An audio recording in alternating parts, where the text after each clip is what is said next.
Jour 1. Bereshit Elohim créait les ciels et la terre. La terre était tohu bohu, une ténèbre sur les faces de l'abîme, des ténèbres à la surface de l'abîme. L'abîme. C'est bien parce que c'est d'actualité aujourd'hui, l'abîme. Puisqu'avec leur boson de Higgs, là, leur truc, ils veulent ouvrir l'abîme. Mais le souffle d'Elohim planait sur les faces des eaux. L'Esprit de Dieu se mouvait au-dessus des eaux. Ça, c'est le jour 1. Une lumière sera, et c'est une lumière. Elohim voit la lumière, quel bien. Que la lumière soit, et la lumière fut. Elohim sépare la lumière de la ténèbre. Donc, les ténèbres étaient dans la lumière. Une lumière sera. Donc, dans le jour 1, il crée la lumière avant tout. À la lumière, il crie jour. À la ténèbre, il avait crié nuit. Et c'est un soir, un matin, jour 1. Donc, dans la Genèse, Elohim, quand il crée les cieux et la terre et tout le reste, il sépare. Chaque jour, il y a une séparation. Le premier jour, séparation des ténèbres et de la lumière. Le deuxième jour, séparation des eaux d'en haut avec les eaux d'en bas. Le troisième jour, séparation de la mer et de la terre. Et à chaque fois, il crie. Il crie à la lumière, jour, ténèbres. Il crie au plafond, ciel. Il crie au sec, terre. Alignement des eaux. Le jour 4, des lumières seront dans l'étendue des ciels, le soleil et la lune, pour séparer, encore là, il sépare la lumière de la ténèbre. Le jour 5, création des êtres vivants de la mer et du ciel, donc il crée avant nous, il crée, avant l'être humain, il crée les êtres vivants de la mer et du ciel, qui sont sortis des eaux. Il donne la bénédiction sur eux. Le jour 6, c'est la création du vivant de la terre, selon leurs espèces, et l'homme sorti de la terre, le glébeux Adam, à notre réplique, à notre ressemblance, mâle et femelle, les deux ensemble. Et ils assujettiront les êtres vivants de la mer et de la terre. Il crée à sa réplique, et c'est écrit en esprit. En esprit. Dans le chapitre 1, tout se passe en esprit. Avant que la terre soit créée, c'est en esprit. Il y a la bénédiction donc d'Elohim, et il leur dit conquérez la terre, je vous ai donné l'herbe, sa semence et les fruits de l'arbre pour vous à manger. Alors les fruits de l'arbre, bien sûr, on pense aux fruits des pommes, les cerises. Ici, les fruits de l'arbre, ce sont le résultat de nos actions. Et nos actions, si elles ont une intention pure pour le prochain, elles donnent des bons fruits. Après, il y a le chapitre 2, le jardin en Éden. C'est le 7e jour. C'est la bénédiction du 7e jour et il le consacre. Il chôme de tout son ouvrage qu'Elohim crée pour faire. Adonai, Elohim, n'avait pas fait pleuvoir sur la terre. Et vous allez voir qu'ici, il dit qu'une vapeur monte de la terre et abreuve toutes les faces de la glèbe. Adonai, Elohim forme le glébeux et là, Adam, poussière de la glèbe, Adama. Dans le chapitre 1, il l'avait créé en esprit, mâle et femelle, et comme dans la création, il sépare tout, comme vous avez vu, le jour 1, il sépare la lumière des ténèbres. En fait, c'est une séparation, la dualité, c'est une séparation. là, il insuffle d'abord dans ses narines un souffle de vie, comme dans le jour 1 de la création de la lumière. Et il y avait dans la création de la lumière un souffle d'Élohim qui planait sur la face des eaux. Là, dans le chapitre 2, il forme le glébeux Adam, poussière de la glèbe Adama, et il insuffle dans ses narines un souffle de vie. Nous avons tous ce souffle de vie en nous. Nous l'avons tous. Et d'ailleurs, c'est par ce souffle que nous pouvons parler et émettre des sons. Donc, et c'est le glébeux, donc dans le chapitre 2, le jour 7, il plante un jardin en Éden.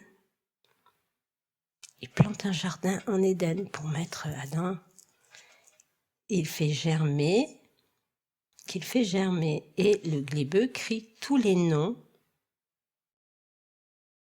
dont Isha, la femme. Et là, le glébeux, à la ressemblance d'Élohim, va crier pour créer. Comme dans le chapitre 1, à chaque fois il a crié, il crie à la lumière jour-nuit, il crie au plafond ciel, il crie au sec terre. Et vous allez voir que c'est très important ce mot de crier. Donc, cette création, c'est une création que vous pouvez méditer parce que dans le chapitre 1, c'est la création en esprit. Rien ne se crée dans la matière s'il n'est créé dans l'esprit. Et les fruits, après, nous devons faire germer les fruits de l'arbre de vie. Et vous allez voir que malgré ce qui se passe après, quand ils ont perdu le jardin d'Éden, Dieu étant miséricordieux, il nous donne la Torah qui est comment dire, les sentiers, qui nous donne les sentiers du cœur, qui nous redonne un cheminement à faire pour retrouver dans notre cœur donc l'arbre de vie. Dans le premier chapitre de la Genèse, pour l'accomplissement des 7 jours de la création, durant lesquels Elohim prononce les 10 paroles créatrices, il y a les 32 voies de la sagesse dont les ouvertures, c'est des portes, offrent l'accès à l'arbre de vie. C'est 32 sentiers de la sagesse qui mènent à la sagesse, à Hokma et Lyon, la pureté irréprochable. Alors, pour rester clair, les 32 voies de la sagesse, ce sont 32 états de conscience que nous allons vivre au fur et à mesure pour remonter l'arbre et avoir accès à la porte qui va s'ouvrir sur cette lumière de Dieu qui est « je suis ce que je serai ». Voilà, donc ce que je voulais vous dire après, les 32 états de conscience que nous allons vivre sur ce chemin, vont nous être dans ce chemin sur Terre, nous allons vivre des situations, nous allons vivre notre vie et nous allons passer par ces sentiers et nous avons besoin de les reconnaître. Et là, c'est toute l'importance de rencontrer le Maître, le Seigneur, alors que ce soit Jésus, Jésus-Soi ou un Maître en vrai qui a cheminé sur ces sentiers, qui les connaît et qui va nous donner l'impulsion, qui va ouvrir en nous ce chemin.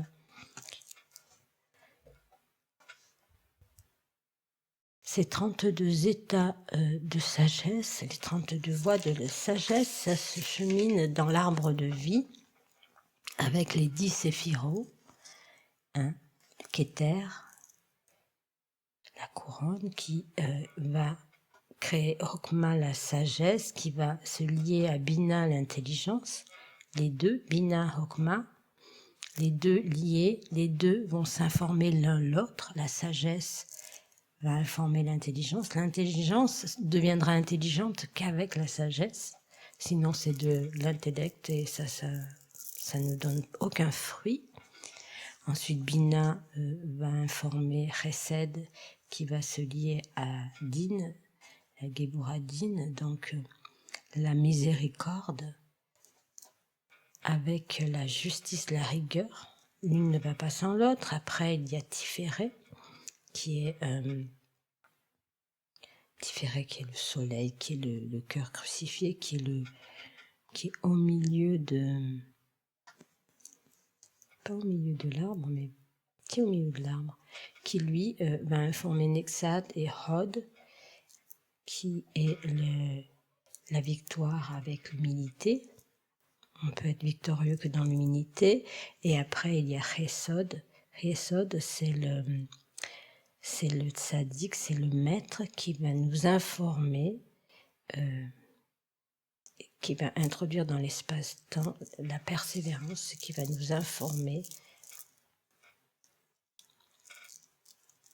C'est l'Esprit Saint. En fait, que l'Esprit Saint, non, c'est pas ça.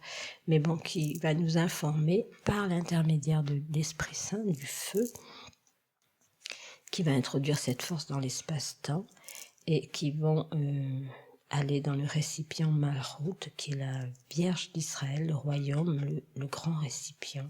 C'est le monde physique. Après, nous allons devoir remonter cet arbre. Et là, nous avons 32 chemins, 32 sentiers de sagesse. Alors, les 32 sentiers de sagesse, ce sont des 32 états de conscience que l'on va reconnaître. Quand vous lisez le Yetzer Sephira, vous allez reconnaître tous ces états de conscience. Par exemple, l'état de conscience, le chemin de sagesse, le 6, c'est la conscience de l'influx séparé, Zaïn, c'est la faculté du discernement pour réaliser la véritable nature, notre véritable nature, en se libérant des influences externes. C'est important de se libérer des influences externes, parce que sinon, ces influences externes vont ajouter à notre existence des forces qui n'appartiennent pas à la lumière, à notre vraie nature. Et c'est des blocages. Voilà, il y a un autre état de conscience, c'est la conscience cachée, c'est la splendeur qui illumine tous les pouvoirs de la vision, qui sont perçus par l'œil de la foi. C'est la lumière de la Séphira Bina, c'est la création du firmament. L'esprit y voit les objets spirituels de sa contemplation. Nous avons des visions intérieures et nous pouvons rencontrer ces créations spirituelles et les réaliser pour aller dans les sentiers supérieurs. Ça, c'est un état de conscience, c'est la numéro 7. En fait, il y en a plein. L'état de conscience numéro 2, c'est la conscience splendide, c'est l'unité indifférenciée, c'est le yod qui se manifeste à travers le souffle, le hé du son, hé. C'est le premier mouvement de la lumière de l'Ain Sof, c'est le hé du souffle d'Elohim qui planait sur les eaux. Ça veut dire que il y a le premier mouvement de la lumière, c'est un souffle. Et vous savez que le souffle, c'est du feu. Hein. Ici, sur la terre, le souffle plane au-dessus des eaux, il accompagne les eaux, il doit être dans les eaux pour nous donner une information. Mais en esprit, le souffle, c'est du feu. C'est-à-dire que si vous n'avez pas été purifié par le feu en bas, quand vous allez aller de l'autre côté, eh bien l'eau de l'autre côté sera du feu et le feu de l'autre côté sera de l'eau. Hein, c'est pour ça que souvent on dit que dans les enfers, on leur jette de l'eau bénite et ils souffrent atrocement. C'est parce qu'ils n'ont pas été purifiés ici sur terre par le feu. Hein, nous avons le baptême d'eau et après le baptême de feu. Et le baptême de feu, c'est porter notre croix, cette croix qui nous met dans l'état de devoir vivre ce que nous avons à vivre, que nous n'avons pas le choix. Le seul choix, c'est de choisir d'aimer son prochain comme soi-même. Pour traverser ce feu, ces épreuves, le souffle de l'Esprit Saint va nous aider, va nous guider dans ces sentiers de la sagesse. Ensuite, alors, tout ce que je vous dis, bien sûr, je l'ai expérimenté, je l'ai vécu, mais je n'en connais pas un dixième. Hein. Vraiment, il y a tellement, plus vous avancez sur ces chemins, plus s'ouvrent des infinis de connaissances qui sont étonnantes et mystérieuses. Mais c'est de lumière en lumière que nous avançons, et non plus de ténèbres en ténèbres. Et quand nous rencontrons des ténèbres, nous pouvons y mettre notre lumière que nous avons fait naître. Voilà, donc je ne vais pas aller plus loin et je vais vous redire de méditer la Genèse, méditer la création de la terre et des cieux, de l'être humain, méditer le souffle d'Élohim qui planait sur les eaux, méditer tout ça, c'est à méditer, vous le lisez, mais qu'est-ce que vous en faites ? Vous méditez, et à ce moment-là, la conscience va vous illuminer, vous éclairer. Alors je dirais pas illuminer, mais juste éclairer. C'est des prises de conscience qui vont vous faire cheminer sur les sentiers de la sagesse. Et vous allez comprendre les textes, non pas en lisant des commentaires ou n'importe quoi, mais vous allez les comprendre de l'intérieur, en les vivant à l'intérieur. Tout se passe à l'intérieur. Il n'y a rien à l'extérieur qui ne soit à l'intérieur. Toute votre vie, votre environnement, c'est un écho, un reflet de votre intérieur. Il n'y a rien en dehors de ça. C'est important de comprendre et d'arrêter de chercher à l'extérieur. Il n'y a rien qui ne soit déjà à l'intérieur. Et tout ce que vous jugez à l'extérieur, c'est ce que vous jugez. Les jugements que vous envoyez à l'extérieur vont vous revenir puisque l'extérieur est le miroir de votre intérieur. Et vous devez affronter tout ce que vous découvrez, tous ces états de conscience vont vous faire passer d'une marche à l'autre. Et vous ne pouvez pas sauter une marche. Vous devez cheminer, monter l'échelle de marche en marche. Parce que c'est la marche d'en dessous qui va vous faire monter à la marche du dessus. Voilà. C'est une connaissance de soi qui vous apporte une lumière et qui vous donne un soutien énorme parce qu'il n'y a plus rien qui soit insignifiant, tout est signifiant. Et dans votre vie, il n'y a pas un signe ou des signes, tout est signe. Tout est signe, tout ce qui se présente à vous, et ce sont des signes. Vous n'avez pas besoin de chercher des signes, c'est tout des signes. Là, je vous laisse sur ces paroles et vous pouvez les méditer. Je vais vous faire écouter un petit peu le ronronnement de mon chat qui arrive.